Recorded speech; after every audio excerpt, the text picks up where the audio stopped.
Perfection is a lie Hollywood tells better than anyone. Behind the velvet curtains and golden statues were screaming matches, lawsuits, sabotage, and grudges that lasted decades. Some of the most iconic films ever made were built on hatred so real, it bled into the performances. Co-stars refused to speak. Directors went to war with their own actors. Sets turned into battlegrounds. Tonight we step inside the chaos, because the drama you saw on screen was nothing compared to what happened when the cameras were not rolling. Whatever happened to Baby Jane, 1962. Long before the cameras rolled, this film was already a battlefield. Whatever happened to Baby Jane tells the story of two aging sisters trapped in a decaying mansion. One is a former child star who never recovered from fame. The other is a once respected actress now paralyzed after a mysterious accident. The film is psychological horror dressed as melodrama. It is claustrophobic, cruel, and deeply personal. But what gives the film its electricity is not just the script. It is the volcanic hatred between Bette Davis and Joan Crawford. Their rivalry stretched back decades. Romantic jealousy, career competition, and public insults had already hardened into something ugly. When they were cast together, it was sold as stunt publicity. It was not stunt. It was real. Davis mocked Crawford's Pepsi connections after Crawford married the company chairman. Crawford resented Davis's awards and prestige. On set, they weaponized method acting. In one scene, Davis had to drag Crawford across the floor. Crawford secretly added weights under her costume. Davis later claimed she pulled with everything she had. Crawford said she suffered real injuries. Each accused the other of sabotage. The cruelty spilled beyond performance. Davis allegedly kicked Crawford in the head during a fight sequence. Crawford reportedly complained to the studio about Davis's behavior almost daily. The tension was so thick, crew members described walking on glass. Director Robert Aldrich struggled to maintain control while secretly benefiting from the authenticity of their hatred. Every insult in character carried personal venom. The result is extraordinary cinema. The fear in Crawford's eyes feels lived in. The manic fury in Davis's performance feels unfiltered. Audiences sensed something dangerous beneath the surface. The film became a hit and earned Davis an Academy Award nomination. So Crawford campaigned behind the scenes to undermine her rival during awards season. When Davis lost, Crawford accepted the Oscar on behalf of another nominee. It was a final twist of the knife. What makes this feud remarkable is that the hostility sharpened the film. The toxicity fueled the performances. Yet it also confirmed that the Golden Age glamour was often an illusion. Beneath the powder and lighting was insecurity, rage, and survival instinct. But as vicious as Baby Jane was behind the camera, the next entry involves fist threats and a confrontation that nearly shut production down entirely. Three Kings, 1999. Three Kings looks like a stylish desert caper on the surface. It follows four American soldiers at the end of the Gulf War who stumble upon a map that leads to stolen Kuwaiti gold. What begins as greed slowly transforms into a moral awakening. The film shifts from swagger to conscience. It questions American intervention and the illusion of heroism. Its tone is sharp, restless, and politically charged. But behind the scenes, the tension was not fictional. Director David O. Russell ran the set with intensity that many described as combustible. He demanded spontaneity. He shouted instructions mid-take. He pushed actors past comfort. George Clooney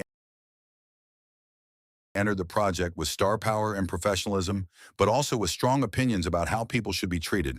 That collision was inevitable. Crew members later described Russell humiliating extras and screaming at department heads. Clooney confronted him. At first it was verbal, heated exchanges, accusations. The temperature kept rising. During one argument, Russell allegedly grabbed a crew member. Clooney stepped in. The confrontation escalated into a physical altercation. Accounts vary, but multiple sources confirm that shoving occurred. Production nearly halted. The atmosphere became fractured. Some sided with the director, who was chasing artistic authenticity. Others supported Clooney, who believed a set should never cross into intimidation. The irony is painful. A film about American soldiers navigating moral chaos was itself unraveling under ego and aggression. Yet the finished film carries remarkable energy.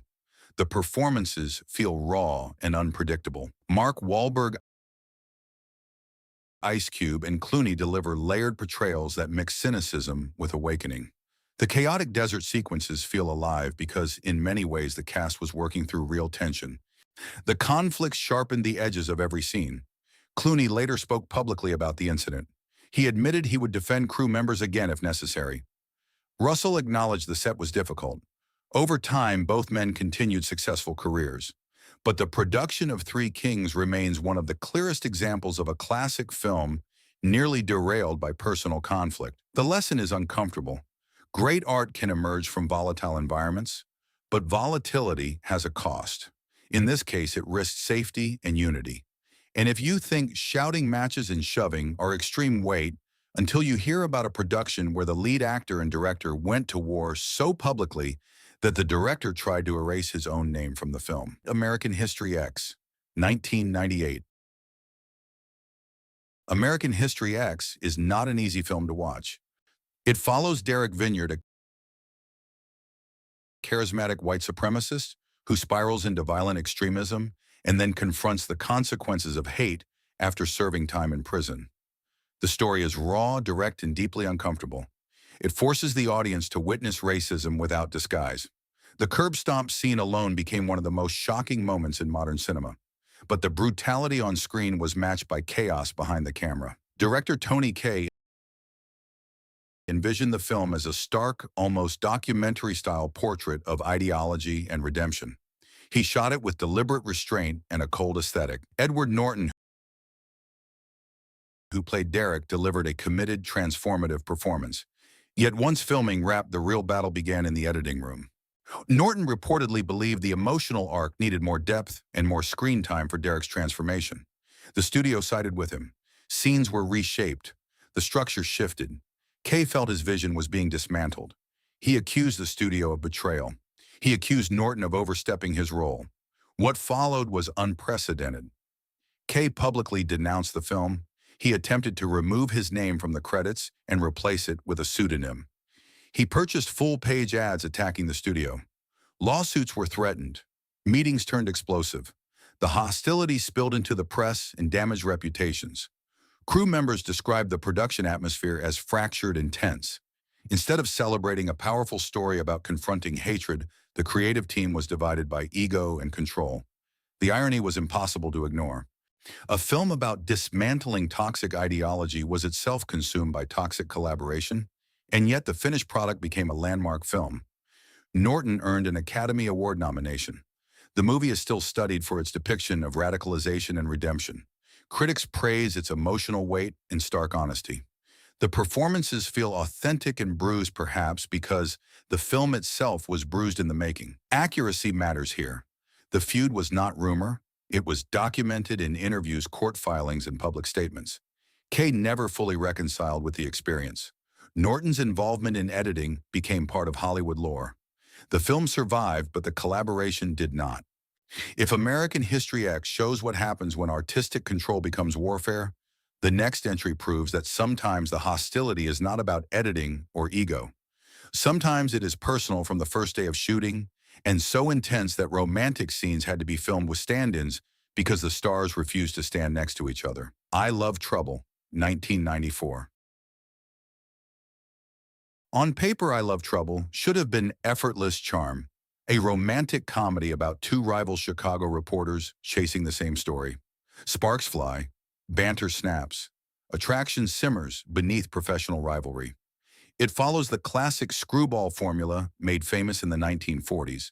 Fast dialogue, sexual tension, opposites forced into proximity until resentment becomes romance. When the studio paired Julia Roberts at the height of her stardom with Nick Nolte, known for his rugged presence and gravel voice, it looked like a winning combination. Instead, it became one of the most notorious personality clashes of the decade. Reports from cast and crew described immediate friction. Roberts allegedly found Nolte abrasive and dismissive. Nolte reportedly considered Roberts demanding and aloof. Their dislike hardened quickly. According to multiple accounts, they insulted each other openly between takes. Eye contact became minimal. Conversations were reduced to necessity. The hostility grew so severe that many scenes were shot using body doubles. Reverse angles were crafted to avoid placing them in the same frame. Editing stitched together performances captured separately. For a romantic comedy built on chemistry, the absence of warmth was fatal. Director Charles Shire attempted to mediate. The script leaned heavily on witty exchanges, but delivery requires rhythm and trust. Without it, the repartee feels mechanical. Viewers sense something artificial. The smiles rarely reach the eyes. The tension did not read as playful rivalry. It read as contempt. Public comments later confirmed the bitterness. Roberts described Nolte as completely disgusting in one interview. Nolte responded that she was not a nice person. Neither retracted their words. The feud outlived the film. Accuracy is clear here. This was not a rumor invented by tabloids. The use of stand-ins is widely documented. Industry insiders have spoken about the fractured set environment. The film underperformed and quickly faded from cultural memory. What makes this example fascinating is that unlike darker dramas, where tension can heighten intensity, a romantic comedy depends on mutual energy. Without trust, there is no spark. Without spark, there is no illusion of love. But if I Love Trouble collapsed under quiet hostility, the next entry erupted in loud, unpredictable chaos. This time, the conflict involved a mercurial movie star who defied the director at every turn, and a production so unstable that it became legendary for all the wrong reasons. The Island of Dr. Moreau, 1996. The Island of Dr. Moreau was supposed to be a prestige adaptation of the H.G. Wells novel, a dark science fiction parable about a mad scientist who splices animals and humans together in pursuit of twisted perfection. It explores power obsession and what happens when morality is abandoned in the name of control. On screen, the island is feverish and surreal. Hybrid creatures roam the jungle. Civilization collapses under the weight of ego. Behind the scenes, the collapse was not fictional, it was operational. The production began under director Richard Stanley, who had spent years developing the project. He was fired days into filming after conflicts with the studio. John Frankenheimer was brought in as replacement. That shift alone destabilized morale. But the true volatility came from the cast. Marlon Brando arrived grieving the recent death of his daughter. His behavior became unpredictable. He reportedly refused to leave his trailer at times. He wore eccentric costumes, including a white ice bucket as a hat during rehearsals. He requested bizarre script changes. Frankenheimer grew frustrated. Communication deteriorated into sarcasm and resentment. Val Kilmer had originally been cast in the lead role, but reduced his part after personal issues. Even so, his clashes with Frankenheimer were frequent. Accounts describe shouting matches and refusals to follow direction. Crew members later stated that tension between Kilmer and the director disrupted scheduling and morale. Frankenheimer himself did not hide his anger. He publicly criticized Kilmer after production wrapped. He admitted the experience was miserable. The environment felt chaotic and adversarial. Weather complications and budget overruns intensified pressure. Accuracy here is not speculative. Multiple documentaries, including Lost Soul: The Doomed Journey of Richard Stanley's Island of Dr. Moreau, detail the dysfunction. Cast and crew interviews confirm the breakdown in communication and trust. The finished film was widely criticized. Its narrative feels disjointed. Tonal shifts are abrupt. What was intended as psychological horror became infamous for behind-the-scenes madness. The irony is sharp. A story about a tyrant losing control of his creation mirrored a production losing control of itself. Sometimes art survives turbulence. Sometimes it becomes defined by it. And yet even this chaos did not involve physical confrontation between two leading men in the middle of filming. The next entry features a director so driven and a star so unwilling to yield that their clash escalated beyond words into something far more volatile. Blade Runner, 1982. A Blade Runner is now considered one of the most influential science fiction films ever made. Set in a rain-soaked dystopian Los Angeles, it follows Rick Deckard, a weary Blade Runner tasked with hunting rogue replicants who look and feel human. The film questions memory, identity, and the meaning of being alive. Its atmosphere is hypnotic. Neon glows through smoke. Music hums like a mechanical heartbeat. It feels controlled, deliberate, almost meditative.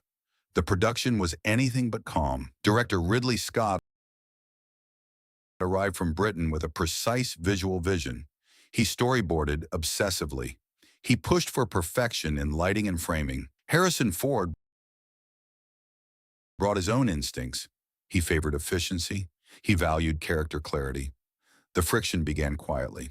The most famous point of contention was the voiceover narration. Whilst the studio insisted on it, fearing audiences would not understand the story, Ford disliked the device. He reportedly delivered the lines with flat detachment, hoping they would be unusable. Scott later admitted the narration felt forced. Multiple cuts of the film would eventually remove it entirely. There was also tension about the film's core mystery. Was Deckard himself a replicant? Scott has long implied yes. Ford has maintained the opposite. During filming, the ambiguity became a source of frustration. Without agreement on the character's identity, performances can drift. That philosophical divide lingered for decades. Crew members described a set divided by exhaustion and pressure. The night shoots were relentless. Rain machines ran constantly. The schedule slipped. Ford and Scott clashed over pacing and tone. At one point, Scott addressed the crew and allegedly compared American workers unfavorably to British crews. Morale dipped further. Accuracy matters here. Interviews over the years from both Ford and Scott confirmed the strain. This was not hatred in the theatrical sense, but it was deep creative friction. It shaped the atmosphere of the production. Yet the finished film carries an eerie authenticity. Deckard's detachment feels real because perhaps it was. The replicant's longing feels sharper against his emotional fatigue. The film initially underperformed, but grew into a masterpiece with later cuts restoring Scott's preferred vision. Blade Runner proves that conflict does not always scream. Sometimes it hums beneath the surface like a malfunctioning circuit. But if quiet philosophical disagreement created tension here, the next film involved explosive arguments and an aging legend who refused to take direction from anyone, including the man hired to direct him. The Score, 2001. The Score is a sleek crime thriller set in Montreal. It follows Nick Wells, an aging master thief who plans one final job before retiring. He partners with a young, ambitious criminal to steal a priceless scepter from a heavily guarded customs house. The story is built on tension and mistrust. Two men circle each other, testing loyalty and patience while planning the perfect crime. The film depends on quiet calculation and mutual respect that never fully forms. That theme mirrored the reality behind the camera. Marlon Brando returned to the screen after years of erratic appearances. By this stage of his career, he was both legendary and unpredictable. Director Frank Oz, known for disciplined, structured filmmaking, found himself in constant friction with the actor. Brando questioned direction. He resisted rehearsals. He reportedly mocked Oz and refused to call him by name at times. Accounts from production state that Brando would not take instruction directly from Oz. Instead, he communicated through Robert De Niro, who became a reluctant mediator. Imagine the irony. A film about criminals struggling to trust each other was being held together by one actor, translating between another actor and the director. Tension built daily. Oz wanted efficiency and precision. Brando worked on instinct and impulse. There were delays. There were confrontations. Crew members described the atmosphere as strained and unpredictable. De Niro attempted to keep the peace, but even he could not erase the hostility. Accuracy here is supported by interviews from Oz and industry reports at the time. Oz has spoken openly about the difficulty of directing Brando. The experience left a lasting impression on him. Yet watch the film closely and something fascinating emerges. The uneasy dynamic between the characters feels authentic. When Brando's Nick Wells grows irritated with his young partner, the frustration feels lived in. The guarded conversations carry weight because real tension hung in the air. The Score performed modestly at the box office and received mixed to positive reviews. It was not destroyed by the feud, but it was undeniably shaped by it. The film became Brando's final theatrical release before his death. That fact alone adds gravity. Some productions implode spectacularly. Others endure slow-burning discord that erodes collaboration from within. And if you think generational ego clashes are volatile, the next entry takes us back to the Golden Age, where rivalry was not subtle or professional. It was deeply personal and fueled by pride that refused to bend. Batman Forever, 1995. Batman Forever was designed to be spectacle. Neon Gotham, operatic villains, a tone brighter than its predecessor, yet still wrapped in comic book darkness. The story follows Bruce Wayne facing the dual threat of Two-Face and the Riddler while wrestling with his fractured identity. It is flamboyant, theatrical, and deliberately larger than life. That excess was not limited to the screen. Jim Carrey entered the production at peak comedic momentum. His performance as the Riddler is elastic, unpredictable, and hyperkinetic. Every gesture is amplified, every line delivered with manic rhythm. For some, that energy was electric. For others, it was exhausting. Tommy Lee Jones portrayed Two-Face with calculated menace. He favored discipline and restraint. According to multiple interviews, the contrast between Carrey's improvisational style and Jones's seriousness became combustible. Carrey later recounted a dinner encounter where Jones reportedly told him he hated him and could not sanction his buffoonery. Whether those words were exact or paraphrased, the sentiment reflects real discomfort. On set, the divide widened. Carrey thrived on spontaneity. Jones reportedly found it disruptive. And the tone of the film demanded theatrical villains, yet the actors approached that tone from opposing philosophies. Director Joel Schumacher attempted to maintain harmony, but the friction was apparent. Accuracy in this case comes primarily from Carrey's own accounts and corroborating industry anecdotes. Jones never fully embraced public discussion of the conflict, but did not deny tension. Crew members have spoken about the awkward atmosphere during joint scenes. Despite the discord, the film succeeded commercially. Audiences embraced its colorful aesthetic and exaggerated performances. Yet critics noted tonal inconsistency. Some felt the villains seemed to exist in different movies.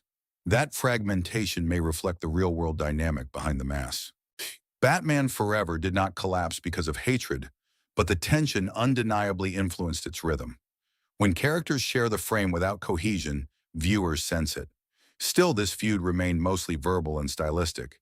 The next entry features something far more volatile, a sports drama where competitive intensity spilled into reality, a fight so real that it blurred the line between choreography and assault.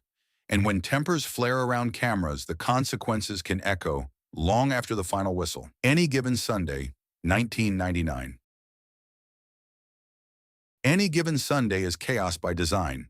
It follows a fictional professional football team navigating ego injury fame and the brutal economics of the sport. Coach Tony D'Amato fights to maintain authority while young players chase glory and veterans cling to relevance. The film pulses with speed and aggression. Helmets collide, cameras spin, dialogue overlaps. It feels less like a sports movie and more like a battlefield report. Director Oliver Stone wanted authenticity. He encouraged improvisation. He pushed actors to feel the violence rather than perform it safely. That creative philosophy carried risk. Tension between cast members began simmering early.